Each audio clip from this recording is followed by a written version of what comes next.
berat Thomas Tuchel ramu lini belakang Chelsea, nama ketujuh siap bersaing. Chelsea seakan mendapatkan berkah tersendiri dari adanya ajang Euro 2021 dan Copa America 2021 lalu. Tak sedikit penggawa Chelsea yang tampil cukup memukau selama turnamen antar negara itu digelar.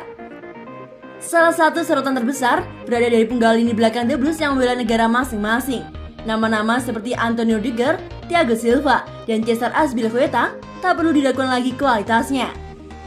Kontribusinya pada timnas masing-masing tak bisa dianggap sebelah mata. Meski ketiganya tak berhasil merengkuh gelar, tetapi penampilan mereka tetap saja mengundang decak kagum. Antonio Rudiger mengantar timnas Jerman melaju final babak 16 besar Euro 2021. Sementara Cesar Azpilicueta membawa Spanyol hingga fase semifinal Euro 2021 sebelum kandas di tangan Italia. Sedangkan untuk Thiago Silva, ia sukses menjejakkan kakinya hingga fase final Copa America 2021. Sayangnya, timnas Brazil tak bisa mengalahkan rival abadinya, yakni Argentina, untuk mengamankan gelar di rumah sendiri. Nama kejutan. Selain ketiga punggawa yang sudah mapan tersebut, turnamen antar negara di atas juga membawa berkah lainnya. Chelsea seakan terbantu untuk mengasah berlian mentah yang sebelumnya belum tersentuh. Nama-nama seperti Andreas Christensen, Emerson Palmieri, dan Reece James menjelma menjadi pemainnya lebih baik. Christensen dengan cekatan mengawal lini belakang timnas Denmark. Kerjasamanya dengan Simon Kjær sering membuat frustasi pemain depan lawan yang mencoba menembus pertahanan tim dinamit. Selama Euro, pemain berusia 25 tahun itu tak kesulitan menembus skuad utama dinamit. Berbeda cerita saat sang pemain berkarir di level klub. Christensen kesulitan untuk menembus dominasi Rudiger, Azpi, dan Thiago Silva yang sering dipilih oleh Thomas Tuchel. Kejadian serupa juga menimpa Emerson Palmieri. Namanya tiba-tiba melejit setelah menjadi bagian penting Italia kala mengamankan gelar Euro 2021. Ia mendapat kepercayaan dari Roberto Mancini untuk mengawal sisi kiri Glazuri pada ajang 4 tahunan itu. Performanya terbukti ampuh untuk meredam serangan dari lawan yang tak jarang memandangnya sebagai titik lemah tim.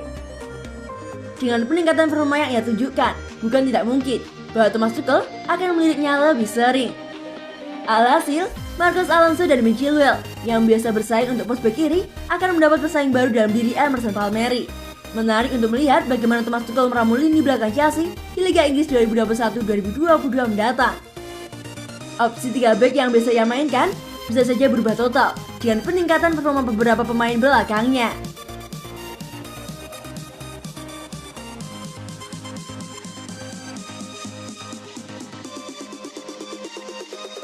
Rintangan Chelsea dalam pemburuan Declan Rice mahal. Chelsea kembali dihubungkan dengan Declan Rice di bursa transfer musim panas ini. 2 musim terakhir, Chelsea dikabarkan siap untuk merekrutnya. Sekarang gosipnya lebih kuat. Gelandang West Ham ini jadi salah satu pemain dengan performa menonjol untuk Inggris di Euro 2020 kemarin. Ia memegang peran penting dalam perjalanan The Three Lions menuju final. Rice mengisi peran gelandang bertahan dengan sangat baik.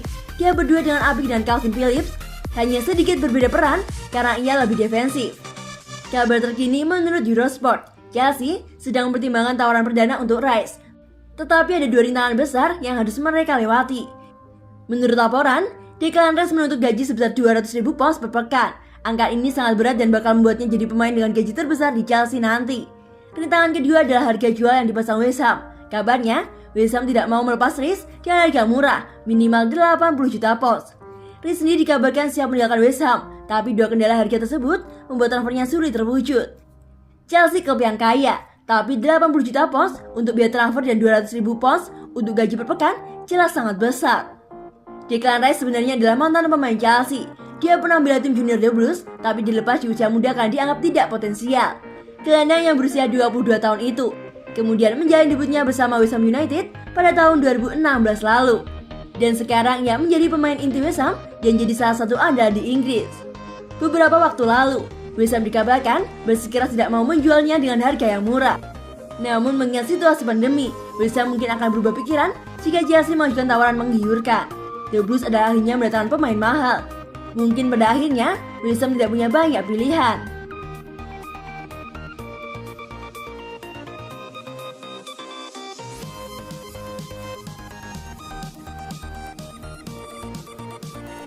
Sangat kecil peluang Chelsea beri Harry Kane dari Tottenham. Jurnalis Sky Sport mengatakan, ragu Chelsea bakal mampu merealisasikan transfer Harry Kane pada musim 2021-2022 ini. Ia menyebutkan peluang Chelsea untuk bisa membeli Kane sangat kecil. Masa depan Harry Kane menjadi isu panas di sepak bola Inggris, bahkan sebelum musim 2020-2021 lalu usai. Kane disebut tidak lagi betah bermain di Tottenham karena peluang meraih gelar sangat kecil. Kane kemudian memang menyatakan keinginannya untuk pindah dari Tottenham. Hanya saja, pihak klub tidak begitu saja mewujudkan keinginan tersebut. Tottenham punya beberapa pertimbangan sebelum melepas sang kapten. Sejauh ini, berdasarkan beberapa laporan media asal Inggris, ada dua klub yang sangat serius ingin membeli Harry Kane. Keduanya berasal dari Premier League. Kedua klub itu adalah Chelsea dan Manchester City. Jurnalis Sky Sport meyakini bahwa transfer Kane akan berjalan dengan rumit. Daniel Levy, pemilik Tottenham, bukan sosok yang mudah diajak negosiasi, apalagi harga jual Kane juga dipastikan tidak akan murah. Lebih spesifik, jurnalis itu ragu Kane akan pindah ke Chelsea musim depan. Tentang Harry Kane, bisakah dia pergi ke Chelsea? Kita tahu dia ingin meninggalkan Tottenham.